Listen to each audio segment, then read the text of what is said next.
Okay, well, hello, everyone. My name is Marquessa, and I am one of the data entry and coding managers here at Medaccount. And I also have with me Abby Phelps. And Abby is a part of our signature and compliance department. So we're gonna go over a few. Entry accident, the tank 70, hens 113, engine 71, ladder 75, medic 71, entry accident. Northbound 75, it's south of Towlersville. PSE 75501, utilize fire ground 10 at 1303. Yeah, you'll be getting it. Tank 70, first street and route. Northbound 75, south of Towlersville, 1304. Okay, so today we will be going over a few key topics for EMS documentation training.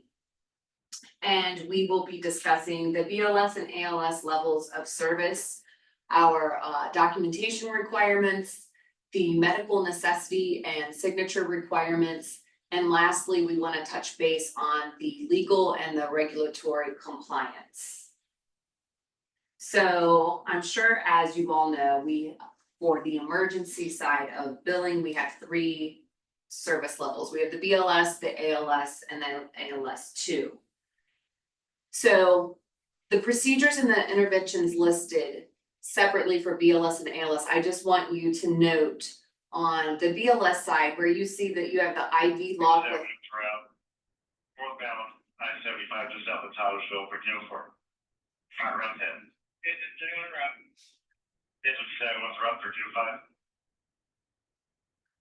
So if you look at the BLS side where you have an IV lock with no other ALS procedures or assessments, that run will be billed out at the BLS level. And noting that if we have an EKG and there are no other ALS procedures or assessments, that will be billed out at a BLS level. So for documentation purposes, we just want to note that if you are performing an EKG, that you definitely need to put in your documentation, the interpretation, so that we can bill out at the proper level, which would be, in that case, the ALS level. Here are just listing the interventions and procedures for ALS 2, noting here that we have the 3 separate administrations for the medications given by IV. That is excluding the crystalloid fluids. So the hypertonic, hypotonic, isotonic fluids do not constitute an ALS 2 level of billing. And there you have listed all of the other interventions for ALS 2. Here we have a documentation and we highlighted some key words that you can kind of see what the coder looks at when they receive a run and they are quickly scanning a narrative. The things that pop out that are highlighted up here are obviously the dispatch reason, the chief complaint, the condition of the patient on scene. We are scanning for any interventions, procedures, and then you can see an IV was performed. You also have a heart.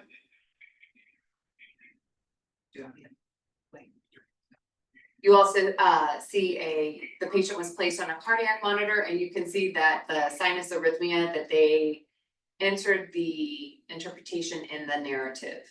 So when a coder looks at this quickly, they would establish that this would be an ALS level of service to bill. Here you can see, and I won't spend too much time on this because they can quickly see that this was a BLS assessment. There were no interventions or ALS procedures performed. The coder looks at that, we'll put the ICD-10 code on it, and it will get billed out at the BLS level. I just wanted to give you a little bit of background history on the Medicare benefits. The ambulance services for medical necessity was defined in the Social Security Act, Title 18. So here, this is where we get our Medicare B, and how we bill our Medicare is when the ambulance services are separately payable only under Part B. However, there are certain circumstances in which the service is covered and payable as a beneficiary transportation service under Part A. So there are certain circumstances where we will bill under Part A.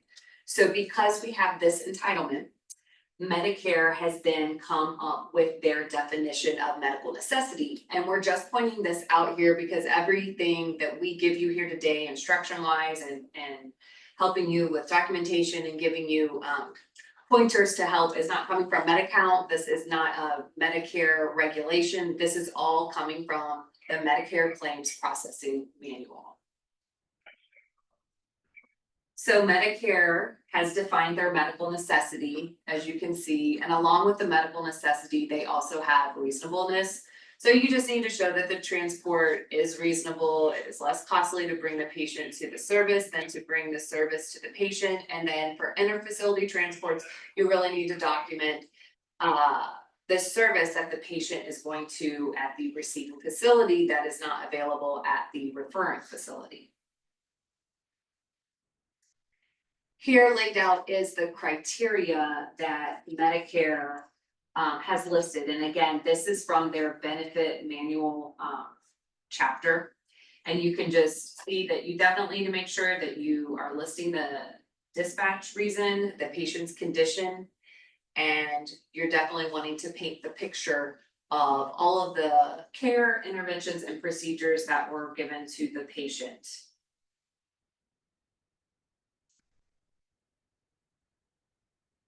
All right, here is listed the medical necessity guidelines, and they kind of list out specifically patient was transported in an emergency situation, and you can see as a result of accident, injury, or acute illness.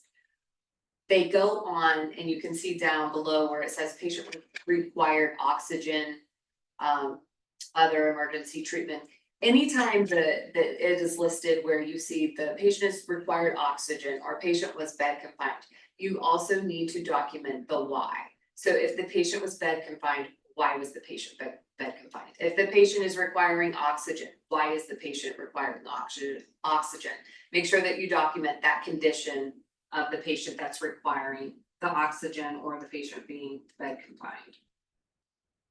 So the reason why we're discussing the medical necessity is the importance of it, and the failure to meet medical necessity causes these two issues. One is having to return money on a paid claim, and the other is not receiving payment on an initial claim. So you can see the painting down there on the bottom. We always refer to that as our Bob Ross guy. So if you can just take that away, that when you're writing these narratives, and you're trying to show the medical necessity, think of painting the picture of the on-scene condition of the patient and what all procedures and care was given. So moving into documentation for the patient care report. So the PCR is the primary medical record for the ambulance service, and it supports the medical necessity and the level of service that we're going to be billing it at. There are 6 main purposes for the EMS documentation, and that is to document the patient care, quality assurance, data collection. It is a legal document. It's very important in the reimbursement process, and it is very important regarding the legal and regulatory compliance. Here we have notated 3 different formats that you can write a narrative. We probably see the chart and the draft format the most common, but these are examples, and all 3 of these different styles are really good at helping the crew paint the narrative, and they're really good at, when the coder sees this, they're able to quickly identify the correct level of service. Just a reminder for the crews that when engaging with the patients, that it is important to ask them questions. You don't want to rely on the dispatch information for interfacility and non-emergency transports. You don't want to solely rely on the SNF hospital or PCS documentation. You want to make sure that you ask the patient questions, and you can use quotations in your narrative. And also when describing their pain level, it's also really important to add a numeric value to that. So we always say, whenever possible, add quantitative data as well as qualitative, because the data elements alone don't do this. So you definitely wanna make sure that you add your qualitative fact-based descriptions. These are just documentation pointers, like I said before, if the patient is bed confined, the documentation should reflect the reason why the patient was bed confined. If there are ulcers present, you wanna make sure that the location and the stage of the wound is documented. If the patient cannot be transported in a wheelchair, we need the reason why. Why could that patient not be transported in a wheelchair? They required oxygen. Why? We also wanna note with all of the ICD-10 codes, is there are a lot of specific codes that we need to use and claims that can get denied because our code wasn't specific enough. So if there is pain, we wanna be as specific as possible and not just say right arm. We want to know specifically where on that right arm that you are having the pain and also giving that quantitative level. We have seen claims that have been denied because it was too broad, just the pain was too unspecified. So whenever you can be as specific as possible, give us the most detail you can regarding the pain. For this, when you're writing the narrative, it is important to note that this is submitted in the claim is how the patient was moving, how the patient got to the stretcher. Sometimes that is not always clear in the narrative, and there is a questionnaire that we fill out when we submit a claim, and the insurance and Medicare wants to know, did the patient walk to the squad? Was the patient transported on a stretcher? If so, how did they get on the stretcher? So those are details that you wanna make sure that you write down and capture in the narrative.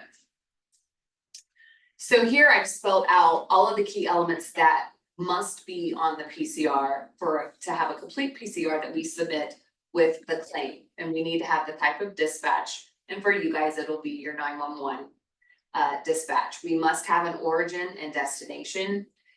We need odometer readings. If we don't have odometer readings, we can take the transported mileage. Dispatch complaints. As I noted, the pain, making sure you give me a level of pain. The cruise primary impression. The patient movement, again, making sure that you notate how that patient got to the squad, how they got onto the stretcher. We definitely need to make sure that we have our signatures, and we're gonna get into that here in a moment with our signature manager. Making sure we have a complete narrative. I also need a data service, believe it or not. I will get a lot of runs sometimes that don't have a data service, and that has to be on the run report along with the call number. And we definitely need a residency status. So you definitely mark whether the patient is a resident or the patient is a non-resident. We did want to touch base a little bit and show you an example of this scenario that happened of a patient. And this goes to show why this PCR is so important. So the scenario was the patient was transported to the hospital and had complaints of chest pain. So the condition deteriorated, and the patient suffered long-term disabilities, and then in the end ended up filing a lawsuit against the ambulance provider and alleging negligence and inadequate care. So this is why we reinforce the importance of the PCRs, and it kind of goes down through the list here. The PCR is going to contain everything that paramedic did. It will show the communication and coordination between all of the healthcare providers. It will give you a timeline of your events, your interventions, any complications or issues, and it serves as a legal document basically to protect the department and to protect you. So when you're writing these PCRs, just always remember that with every patient care report you're writing, it is also a legal document. Okay, we are now going to move into the signature compliance of the PCR. And I am going to hand this over to Abby. Okay, well, I'm Abby, like Marquesa said, I'm gonna go over some signature rules with you all. As she said earlier, these are all Medicare's guidelines. Medaccount enforces them, but we did not come up with these rules. So starting off, why are signatures needed? Basically, we need it so that we have permission to bill the Not hearing patients. anything, turn it off.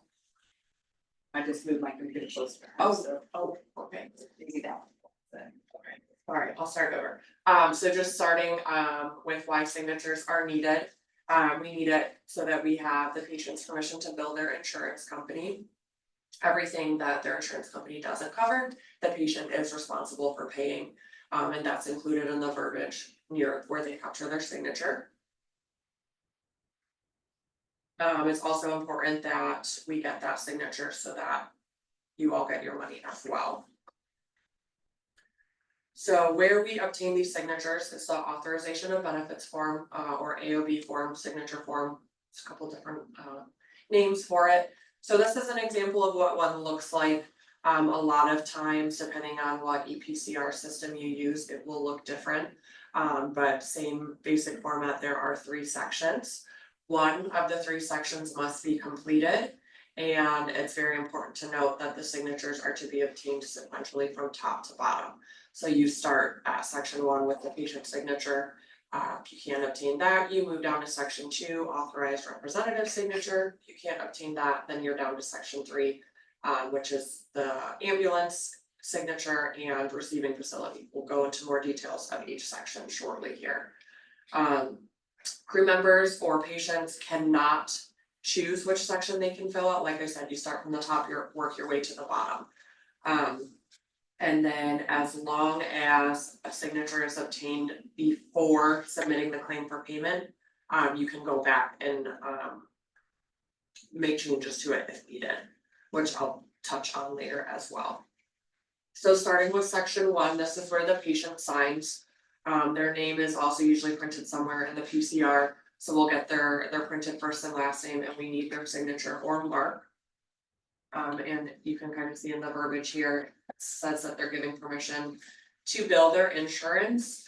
And it does mention now, in the past, or in the future, until it is revoked in writing. So if the patient signs here in section 1 and that verbiage is there, we can use this signature and bill out future runs for that same patient if they do not sign. So say you pick up John Smith and next week you pick him up again, he doesn't sign, but you have a good one from the week before, we can use that if that lifetime signature verbiage is there. And we do keep track of that on our end. If the patient is a minor, this is where the legal guardian or parent would sign. They can sign in section 1 or in section 2. It is important to include that printed first and last name of the guardian or parent.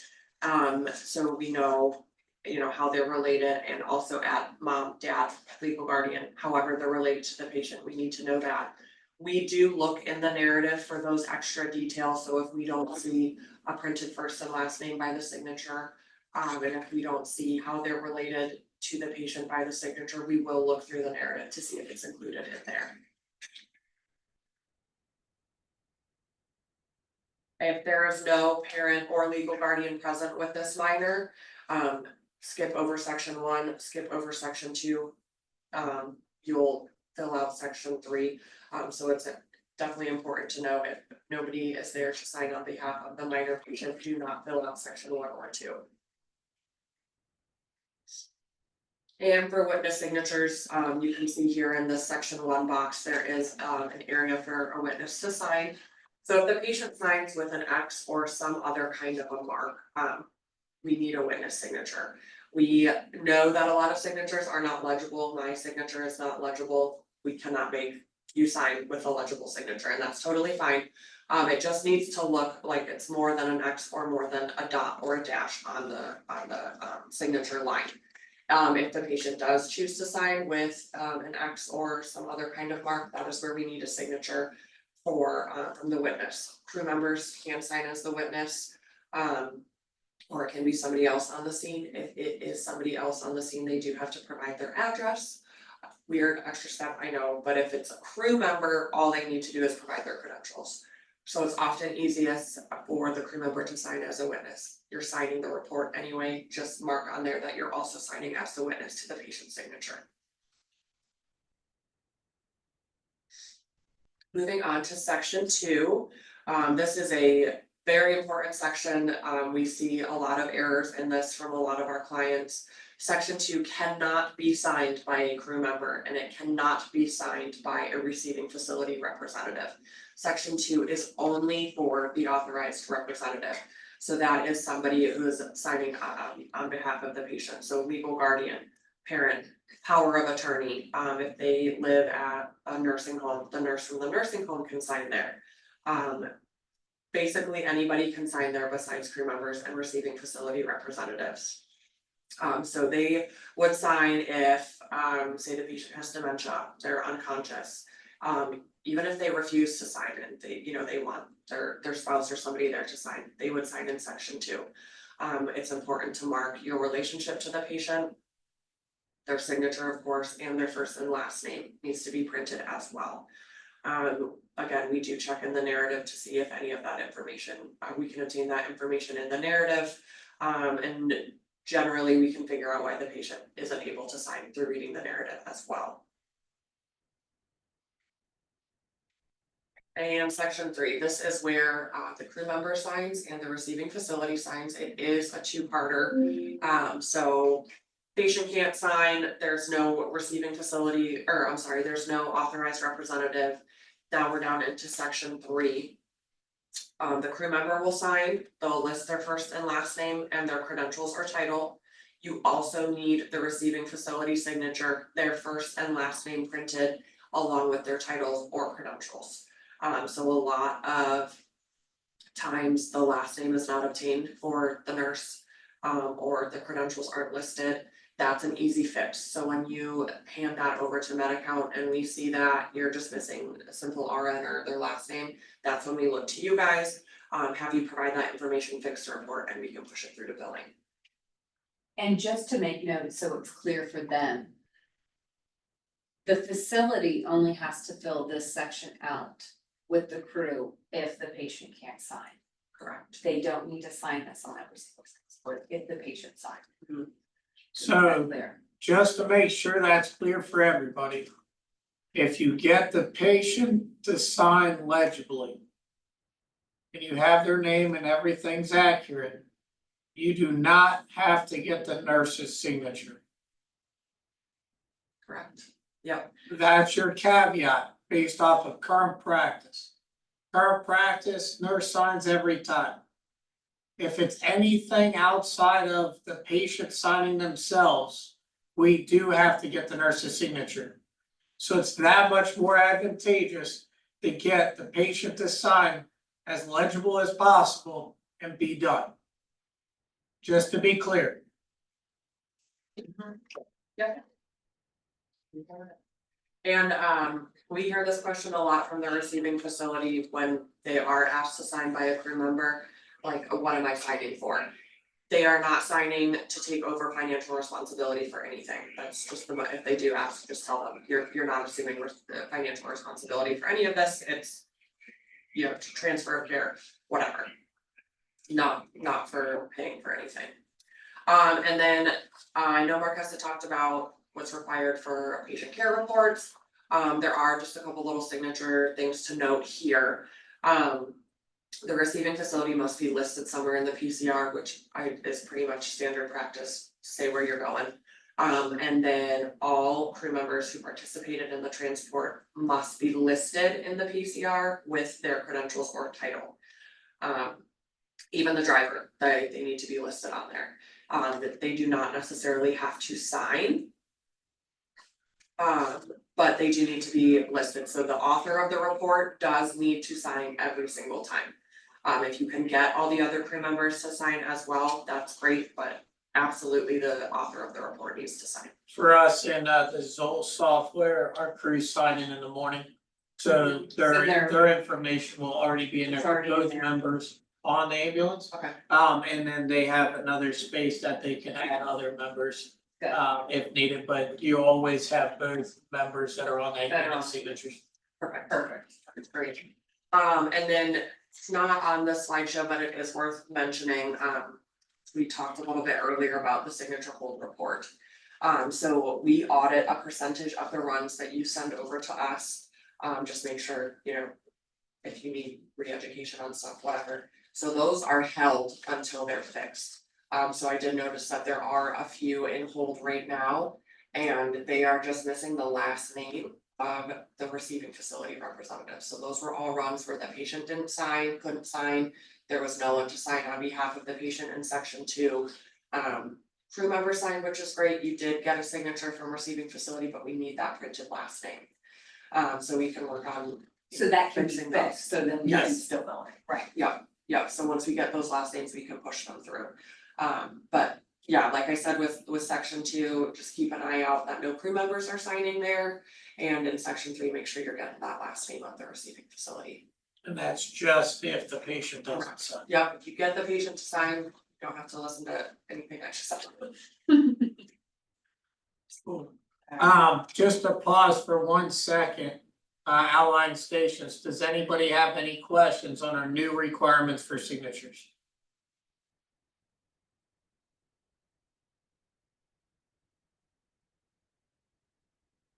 Take that as a no. Perfect. Are they good then? I'll be 100% compliant. Oh, good. Perfect. Okay, so now going into, once we have billed a claim out, and touching base again on that importance of the medical necessity, so the payment is made based on unlimited claim edits and reviewed later for documentation requirements and medical necessity. So we're gonna bill out the claim, and then Medicare or Medicaid, they are going to pay it, hopefully, the initial submission. But it's important that you realize that that is not gonna be reviewed until 12 to 36 months later. So 12 to 36 months later, they will go back and review your runs. They will ask for the medical record and any other documentation that we have that we can submit with the claim, and they will review it. And then they will take back their money if they deem that the run does not meet medical necessity. So that's why this documentation for the medical necessity is so important, because you do not want to have to pay back claims that are audited, and then the auditor comes back and says that they don't meet medical necessity just simply because of documentation. One question I have, because I know they're thinking it too, and I'll be the one to ask it. We get dispatched to a medical facility for bad labs.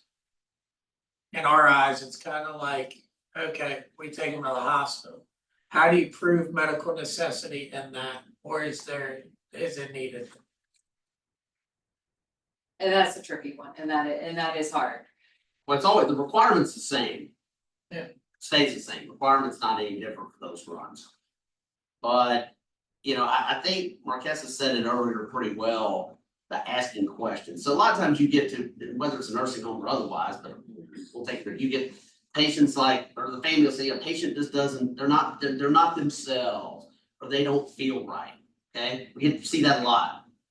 I think you have to get very, very skilled at almost interviewing the patient at that point, and the family. Mhm. What do you mean when you say the patient doesn't feel right? What do you mean by that? Where do they not feel right on their body? What's going on?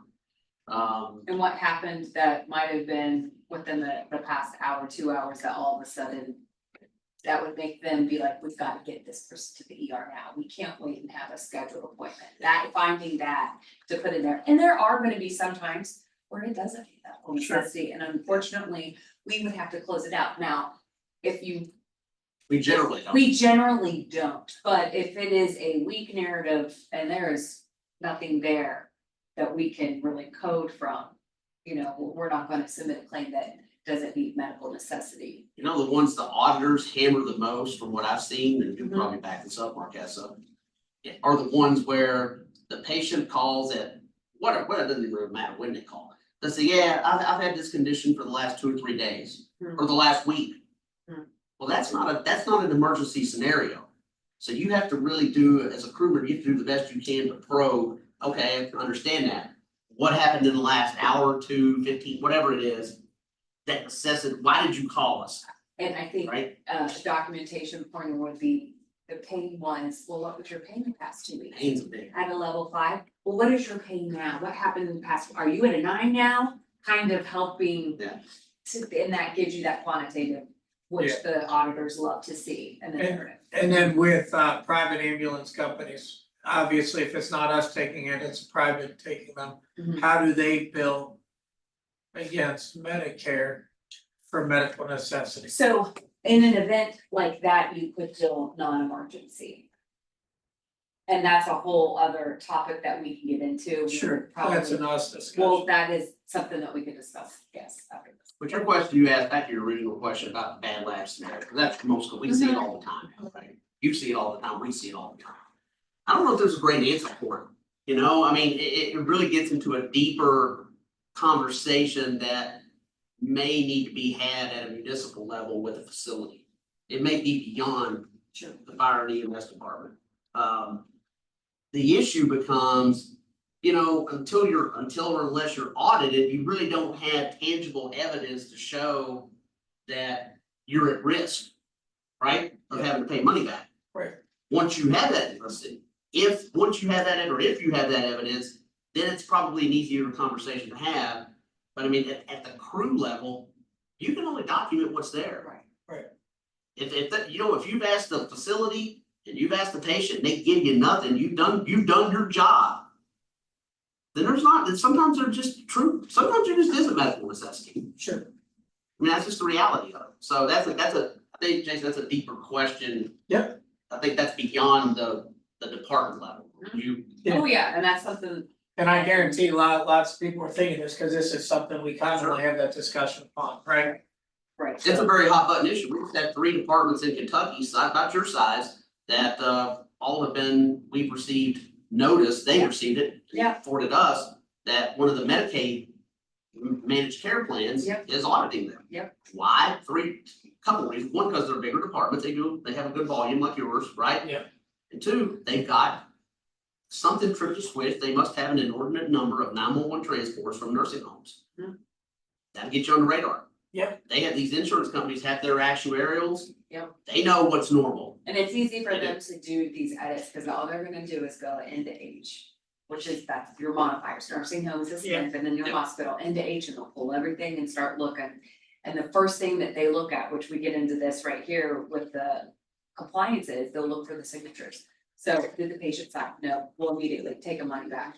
Haven't even looked at the PCR, other than, did the patient sign?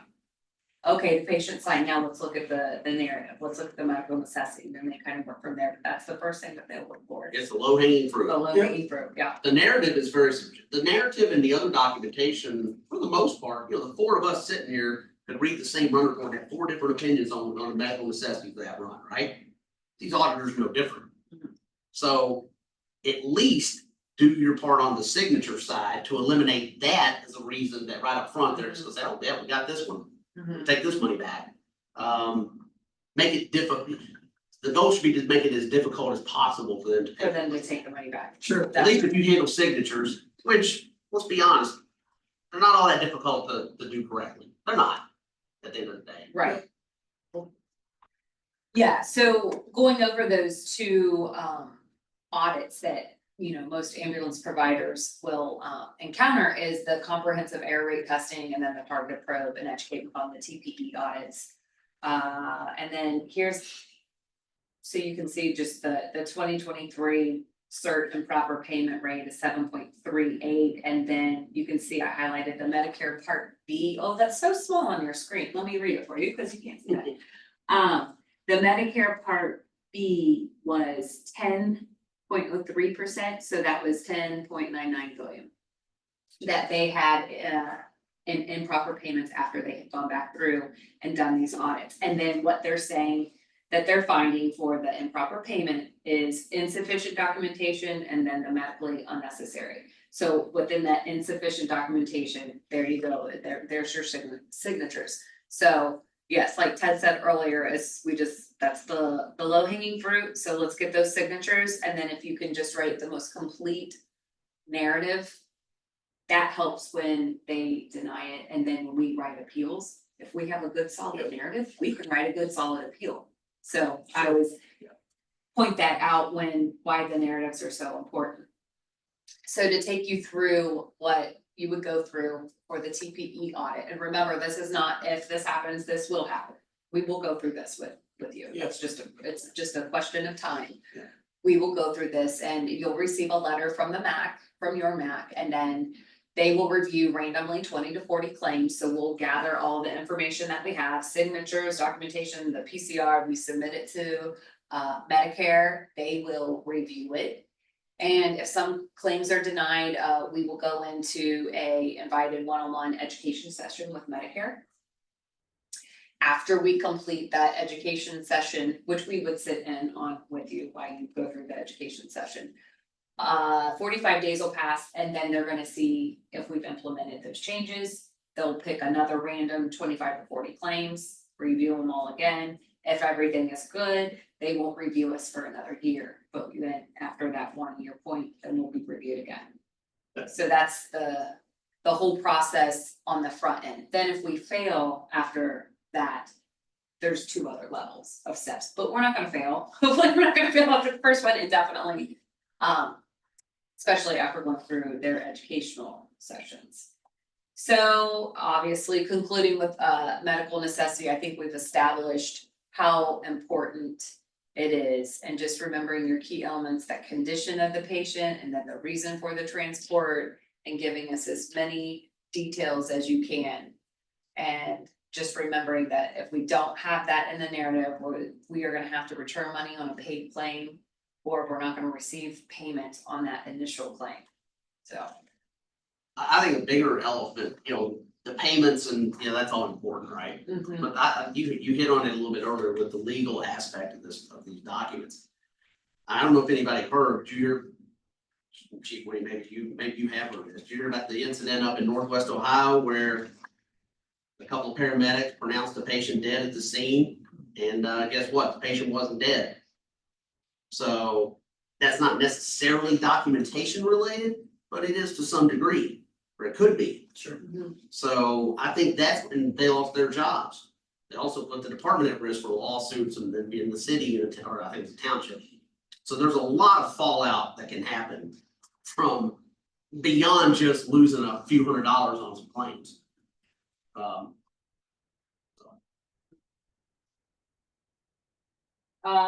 We just have a couple examples here. I know it's kind of hard since we're not here, it's not a live training. But these are straight from Medicare and highlighting here where you can see if the narrative medical necessity here, and then in this instance, it was a BLS run.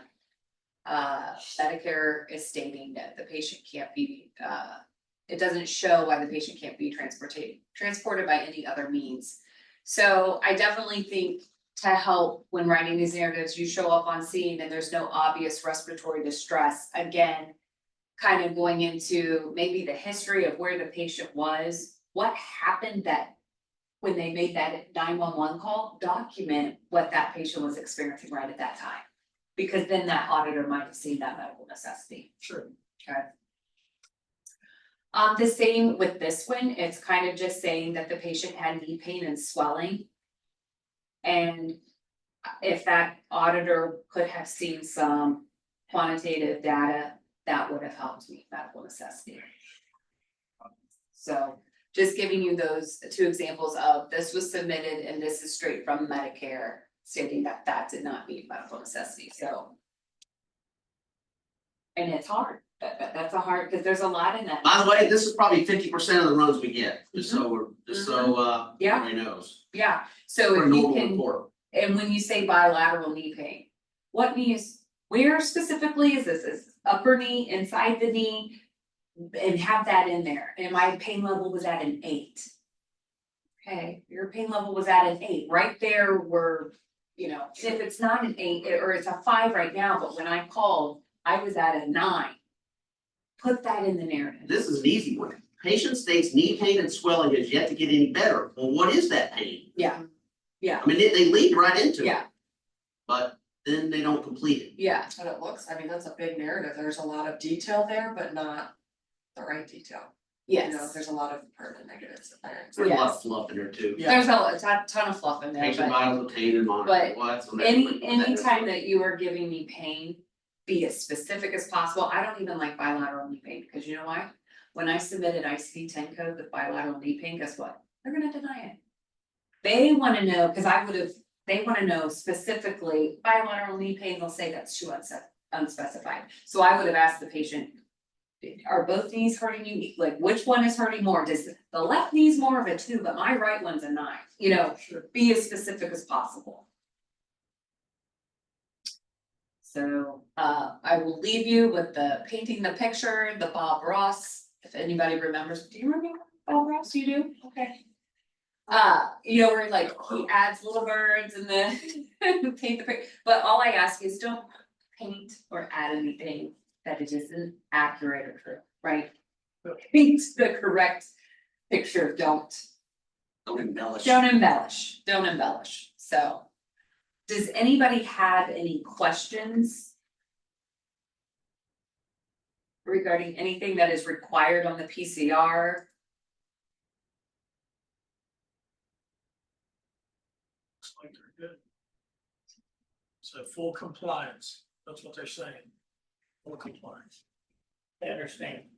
Oh, I haven't taken a real detailed look at narratives yet. I mean, I know what the signature stuff is, but have you taken a look at any of their narratives?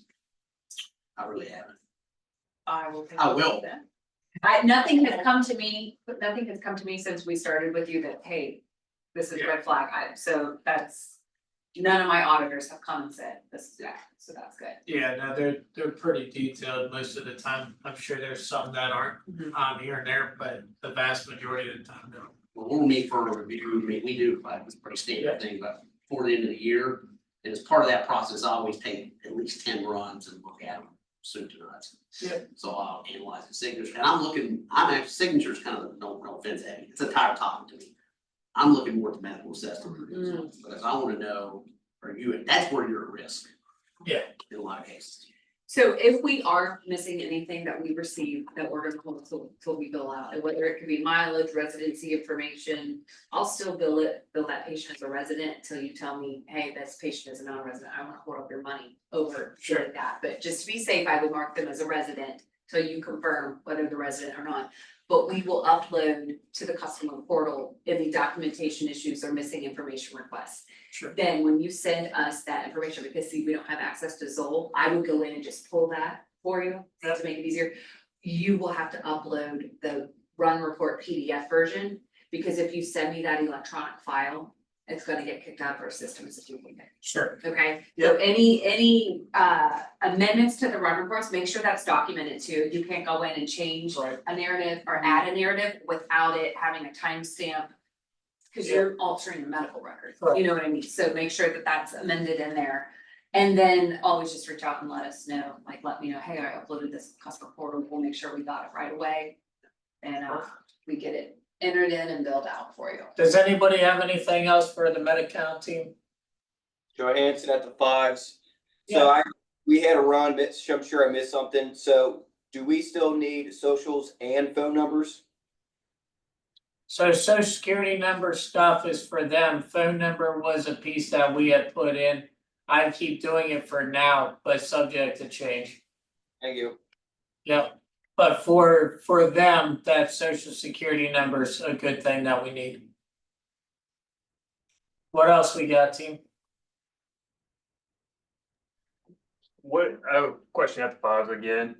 What if we been to the hospital quite a bit and we throw a lock in because they know they're gonna be taking blood when we get there? Just kind of help them out. Should we just let the hospital do that then? We're not really doing anything with it, but just trying to speed along patient care? That will still get billed out at a BLS level. Yeah, I'm gonna take the stance that you're setting that patient up for success. Okay. Okay, Yes, all you're doing is throwing a lock on and Yeah. no medication was administered, nothing else, that will get billed out at the BLS level. yeah, you're always gonna have me take the stance that we're not just doing this for billing, we're doing it for the patient experience and satisfaction. As well as setting them up for success. That's really why we're here. But this is all the background components that play in to this as well. Good question. Any other houses got any questions?